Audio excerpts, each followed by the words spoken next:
അപ്പോൾ ഇതേ നമ്മൾ കുറച്ച് ഓയിൽ ഒഴിച്ചിട്ടുണ്ട്. അതിലോട്ട് നമ്മുടെ സ്പൈസസ്, ഏലക്കായ, ഗ്രാമ്പൂ, പട്ടയുടെ തോല് ഇത് ഇടാണ്.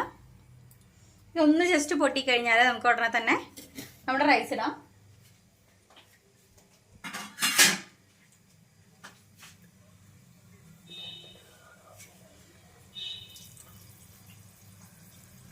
നമുക്ക് നമ്മൾ ഇന്ന് ഫ്രൈഡ് റൈസ് ആണ് ഉണ്ടാക്കണം കേട്ടോ. അതൊന്ന് മൂത്തിട്ടുണ്ട്, അത്രയ്ക്ക് മതി, ഒത്തിരി മൂക്കൊന്നും വേണ്ട. അതെ, നമ്മൾ ബസ്മതി റൈസാണ് എടുത്തേക്കുന്നത്, വലിയ റൈസില്ലേ അതാണ് എടുത്തേക്കുന്നത്. 2 ഗ്ലാസ് റൈസാണ് എടുത്തിരിക്കുന്നത്, 4 ആൾക്ക് കഴിക്കാം. എന്താ നിൽക്കിട്ട്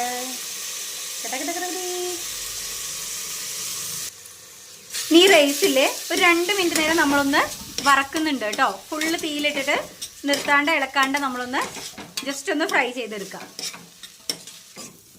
ഇതേ നല്ലോണം ഒന്ന് ഫ്രൈ ചെയ്തിട്ടുണ്ട്. ഇനി ഇതിലോട്ട് നമ്മൾ 2 ഗ്ലാസ്സിന് 1 ഗ്ലാസ്സിന് 1.5 ഗ്ലാസ് എന്നുള്ള രീതിയിൽ 3 ഗ്ലാസ് വെള്ളം നമ്മൾ ഇതിലേക്ക് ഒഴിച്ചു കൊടുക്കുകയാണ്. തിളപ്പിച്ച വെള്ളമാണ്, ഓൾറെഡി ചൂടാക്കിയ വെള്ളം ഒഴിക്കുന്നത്. എന്നിട്ട് ഫുള്ളിൽ വെച്ച് 2 വിസിലടുപ്പിക്കാം. റൈസ് ഇതേ നമ്മൾ വേവിച്ച് വെച്ചിട്ടുണ്ട് കേട്ടോ. കണ്ടോ, കുക്കായിട്ട് വന്നിട്ടുണ്ട്. നമുക്ക് ഒന്നുകൂടെ വേണമെന്ന് അടച്ച് വെക്കാം. ജസ്റ്റ് അത് ഇച്ചിരി വേവ് അധികമാണ് കേട്ടോ അത്. അപ്പോൾ നിങ്ങൾ വിസിലടിക്കുമ്പോൾ കുറച്ചടുപ്പിച്ചാൽ മതി. ഇത് തുറന്ന് വെച്ചിട്ട് ഒന്നുകൂടി ഇരിക്കട്ടെ എൻ്റെ.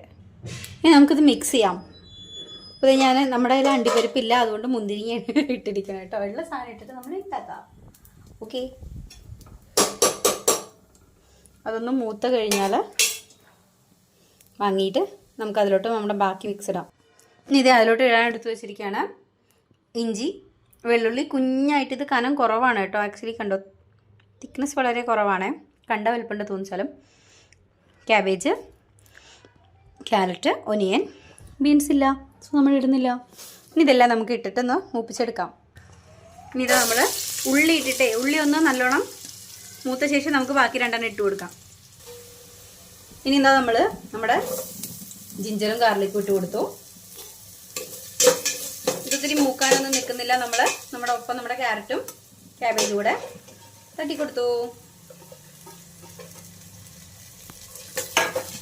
ഇതിന് നന്നായിട്ടൊന്ന് എല്ലാം കൂടെ മൂത്ത് വരുമ്പോൾ കുറച്ച് ഉപ്പ് കൂടി ഇടാം കേട്ടോ. എല്ലാം നന്നായിട്ടൊന്ന് മൂത്ത് വരട്ടെ. അപ്പം അതേ നന്നായി മൂത്തിട്ടുണ്ട് കേട്ടോ. അത് ഇതിലോട്ട് നമ്മുടെ റൈസ് ഇട്ട് കൊടുക്കുകയാണ്. അപ്പം അതേ നമ്മളതെല്ലാം മിക്സ് ചെയ്തു. ഒരു ശകലം സോയ സോസ്, ഒരിച്ചിരി വിനാഗിരി, സോൾട്ട് ആൻഡ് പെപ്പർ. സോൾട്ട് ആവശ്യത്തിന് ഇടുക, പെപ്പർ പൊടിച്ചു വെച്ചതാണ് കേട്ടോ അത്.